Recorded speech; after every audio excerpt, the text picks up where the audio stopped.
some follow-up thoughts on that conversation with Stephen Miles. You know, some of us who work in, whether it's punditry or writing about politics and economics or politics itself, we get caught up in what you might call the minutia of we think our world is the entire world, but actually the entire world is that place where there are animals and people and trees and birds, all of which could theoretically be annihilated in a nuclear holocaust. And even if the likelihood of a nuclear holocaust is small, the disastrous nature of it, of course, is enormous. So it could be that we are just not paying quite enough attention to the fact that we have literally appointed a crazy person, or a crazy person has become president of the United States through a series of events.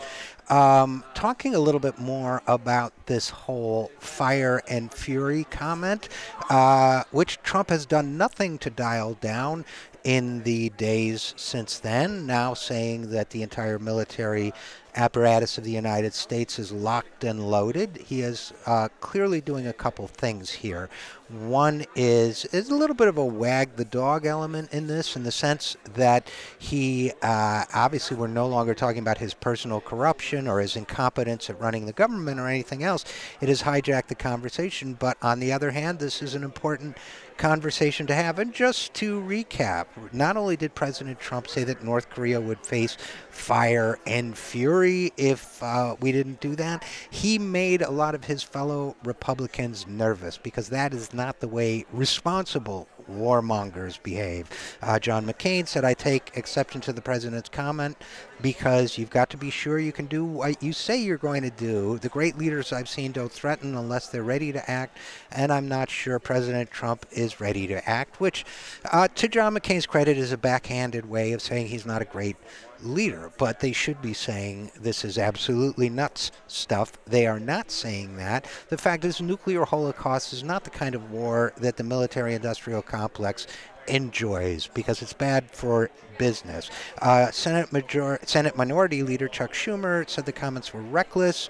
Representative Elliot Engel, also a Democrat, said the president's reaction is unhinged.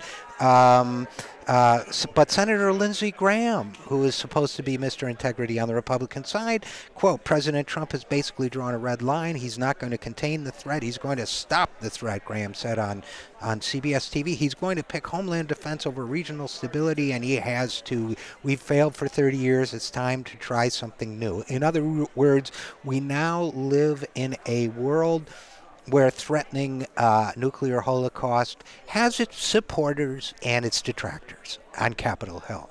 If that doesn't scare you, we're not seeing this thing the same way, because it certainly scares me. Now, just another thought about nuclear annihilation. I heard the theory expressed privately here at Netroots Nation in Atlanta, Georgia, that maybe Donald Trump would be okay with a nuclear exchange with North Korea. Maybe it might even serve his purposes. Well, it's certainly true that he doesn't care much about the people of Seoul, South Korea, or anywhere else in South Korea, who would be devastated and exposed to horrific tragedy were there to be a war. And as my friend was saying privately, it may very well be that if North Korea does in fact have the ability to deliver nuclear warheads to the west coast of the United States, the logic is kind of frighteningly there. First of all, a nuclear attack on the United States would allow Mr. Trump and Mr. Bannon to impose full dictatorship on the nation we live in. Secondly, if they were to take out the big cities of the West Coast, think about those big cities: Seattle, San Francisco, Los Angeles. If you take out Seattle, the state of Washington becomes a reliably Republican state. If you take out San Francisco, well, they hate San Francisco anyway. If you take out San Francisco and Los Angeles, California is suddenly in play for them. And frankly, since Trump appears to be a human being utterly lacking in empathy, as does Steve Bannon, that's actually not a bad outcome for them. They get to take full control of the United States government. They get rid of a lot of troublesome liberal no-gooders. They get rid of a lot of black and brown people and a lot of immigrants and Muslims, all of whom they hate.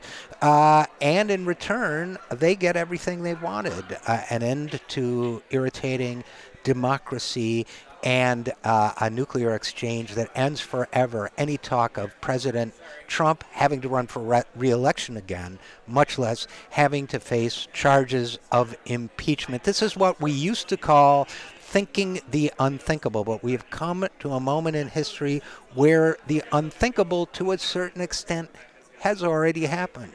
Donald Trump is president. The Republicans, whose policies are despised by the American majority, control all three arms of the federal government, two-thirds of state houses and two-thirds of state legislators, and the Democrats are stumbling, looking for a response. That is why we are trying to use our best brain power to come up with a response. In the meantime, let us hope that this nightmare scenario never comes true.